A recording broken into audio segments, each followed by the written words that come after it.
Bonjour et merci de me retrouver pour cette nouvelle vidéo. C'est pour terminer euh, l'exposé sur les trois niveaux du jugement médical chez Paul Ricoeur.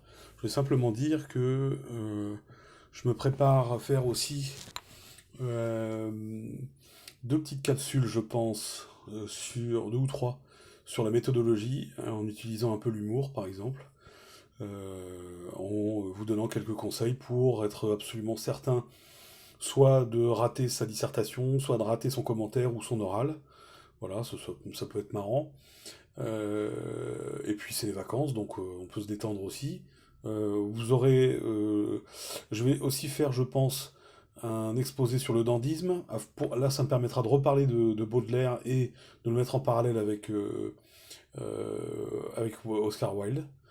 Et ensuite, peut-être un exposé sur soi-même comme un autre de Paul Ricoeur, je ne sais pas encore.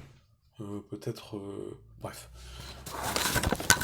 Ah oui, je pense aussi faire quelque chose sur un exposé sur ce qu'on appelle la morale expérimentale, c'est-à-dire des situations, comment réagir dans certaines situations, etc. Et là, pour le coup, on serait un peu plus peut-être dans le questionnement actuel que ce que dit Paul Ricoeur, même si ce que dit Paul Ricoeur est important aussi, le pacte de confiance, le contrat médical, ça reste des choses dont vous pouvez parler dans vos dissertations, mais des petits exercices de philosophie morale expérimentale, j'avais fait ça dans une école de commerce, ça avait eu beaucoup de succès, c'est-à-dire, voilà, il y a eu, enfin vous verrez, il y a plein de petits exercices comme ça qui nous mettent devant nos propres capacités, nos nécessités de décision, et qui sont souvent difficiles, et Dieu sait qu'aujourd'hui, les médecins ont nécessité parfois, souvent, de réagir très vite sur des situations extrêmement graves, et prendre des décisions qui engagent évidemment la vie des gens. Donc on verra ça.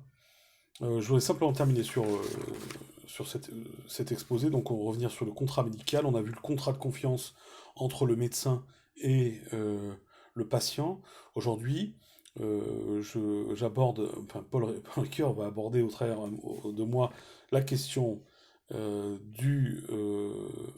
qui consiste à se demander en quoi il est nécessaire, comme il l'avait indiqué juste avant, comme on l'avait indiqué dans la vidéo d'avant, d'avoir recours au jugement déontologique. Pourquoi avoir recours au jugement déontologique? Pourquoi utiliser la morale kantienne dans, dans ce qu'on appelle l'éthique médicale?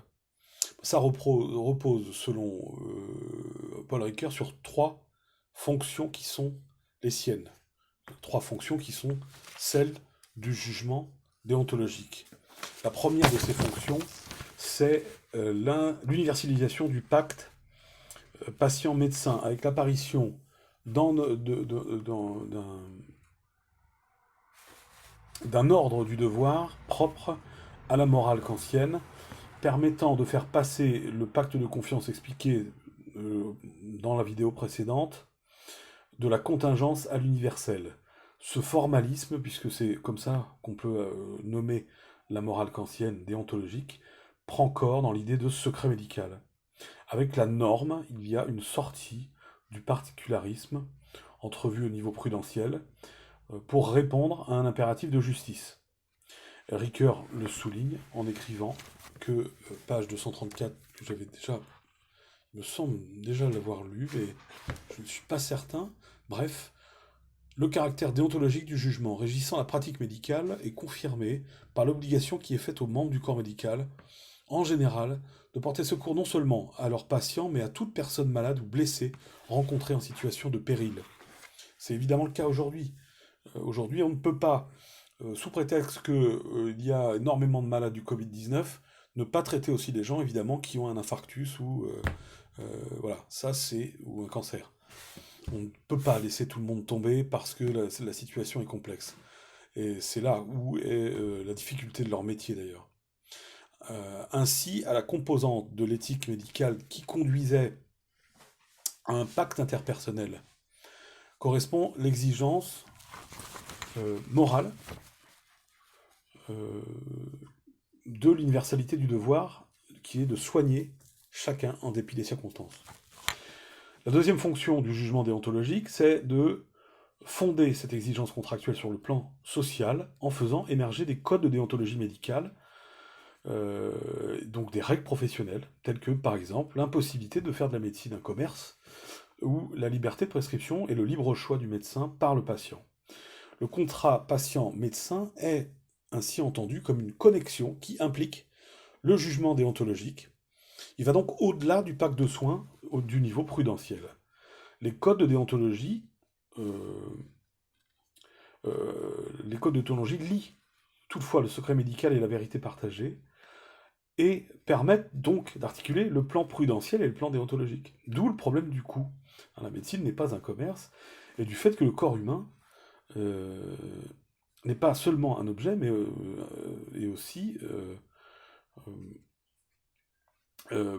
n'est pas seulement un objet, mais aussi objet de recherche. Donc voilà. Ensuite, troisièmement, la troisième fonction du jugement déontologique, c'est d'arbitrer les conflits. Et d'où surgissent-ils? D'abord, premièrement, de l'opposition entre pratique clinique et recherche fondamentale. De cette opposition découle une dualité prétendument contradictoire entre le corps observable et le corps insubstituable et irréductible du patient, dont on a parlé dans la vidéo précédente. Or, entre en jeu dans ce conflit ce que Ricoeur nomme la règle du consentement éclairé, qui impose d'impliquer le patient dans le protocole lié à une éventuelle expérimentation scientifique. Celle-ci évite au corps médical, évidemment, de possibles poursuites judiciaires de patients qui confondent la nécessité de soigner et l'obligation de résultat, comme dans les pays anglo-saxons par exemple. Deuxième source de conflit, elle implique l'arbitrage du jugement déontologique, l'arbitrage du jugement déontologique concerne la dichotomie entre le souci de soi du patient et le problème de la dimension sociale de l'exigence de soins pour tous. Pour sortir d'ailleurs de cette impasse, le Code français de déontologie médicale parle à la fois de la nécessité pour le médecin de soigner une personne et de préserver la vie humaine. Or, cela pose le problème du secret médical. Parce que, dans le cas, par exemple, d'un patient potentiellement dangereux pour autrui, on le vit actuellement, ou du point de vue du devoir de vérité, notamment lorsque le patient est impliqué dans un protocole le liant à des tiers, ce qui ne manque pas, par ailleurs, de poser un problème également du point de vue de la règle du consentement éclairé.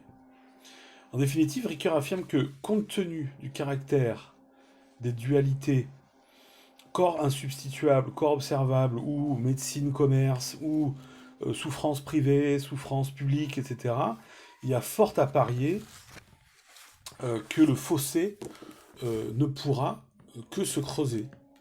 Et il le dit, page 239,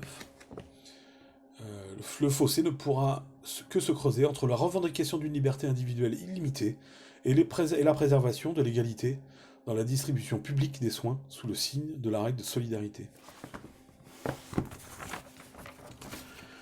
Dans le tout dernier chapitre intitulé Le non-dit d'école, Ricoeur se penche sur la fonction réflexive du jugement déontologique, comme indiqué dans les 3 premiers points de l'introduction.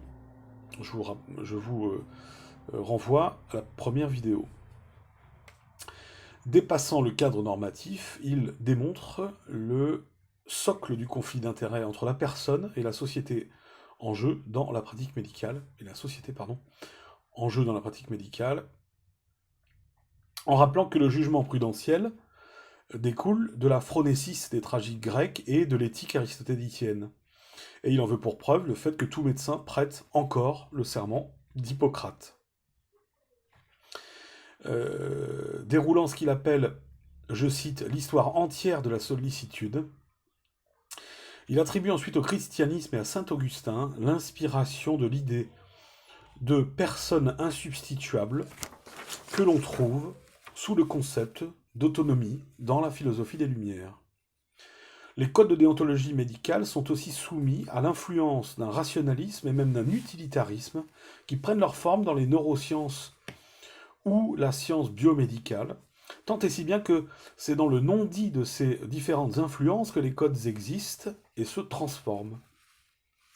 Et Ricoeur de conclure son propos sur 2 remarques. D'abord, il souligne le fait que il retrouve ici la structure fondamentale de sa petite éthique, donc des études 7 et 8 de soi-même comme un autre, et qui était celle-ci. D'abord et d'une, la primauté de l'éthique sur la morale.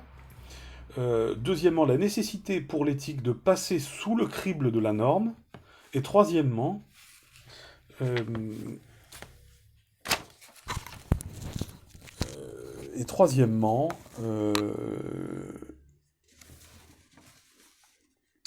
un retour de la norme vers la visée éthique en fonction des circonstances.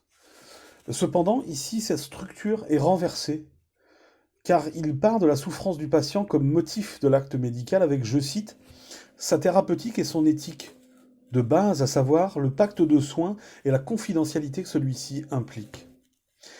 C'est donc là le troisième niveau de l'éthique de soi-même comme un autre qu'il nomme le niveau spatiental, à partir duquel il a pu aborder le niveau déontologique au travers des 3 règles du secret médical, du droit du patient à la connaissance de la vérité et du consentement éclairé. Les interrogations qui sont propres à ce niveau poussent naturellement à, je cite, un mouvement réflexif qui reconduit l'éthique à son niveau déontologique. Ainsi, à la formule de l'éthique de soi-même comme un autre, qui dit, je cite, viser de la vie bonne avec et pour les autres dans des institutions justes, s'ajoute celle concernant le vivre bien dans l'éthique médicale, qui se formule comme suit, souhait de vivre bien avec et pour les autres dans des institutions justes, donc dans un rapport inversé des strates de l'éthique fondamentale. La toute dernière remarque concerne la fragilité inhérente à l'éthique médicale, évidemment, qui résulte de sa pratique. C'est d'ailleurs ce qu'on verra dans les petits exercices de morale expérimentale que je vais vous proposer probablement cet après-midi, notamment au niveau prudentiel de la dialectique, confiance-méfiance du pacte de soins, et dans les requêtes concernant l'insubstituabilité des personnes, et également au niveau déontologique dans la tension entre la sollicitude due aux malades et la protection de la santé publique.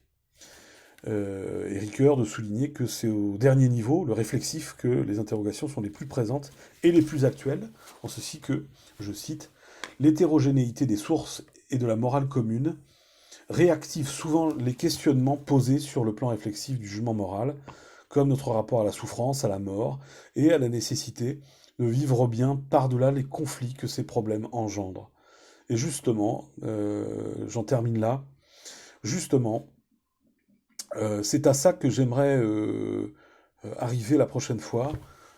C'est sur une réflexion là-dessus, et notamment sur ce qu'on pourrait nommer une forme de casuistique, c'est-à-dire une manière de déduire ce qu'il faut faire dans les cas particuliers au sein de règles générales. À quel moment la règle générale s'impose et à quel moment on doit déroger à quelque chose de l'ordre de la morale déontologique et la morale kantienne, qui est une morale relativement figée tout de même. Rappelez-vous la très célèbre controverse entre Kant et Benjamin Constant concernant la question du mensonge. Et voilà. Donc ça me semble intéressant à aborder parce que, encore une fois, à mon avis, si vous avez le bac à passer, puisque vous avez le bac à passer, il est fort possible qu'on pose des questions sur l'éthique et la morale, je pense, et notamment liées à la question médicale. Voilà. Donc, je vous prépare tout ça et je vous publie tout ça très bientôt. Voilà, restez chez vous. Merci de votre écoute.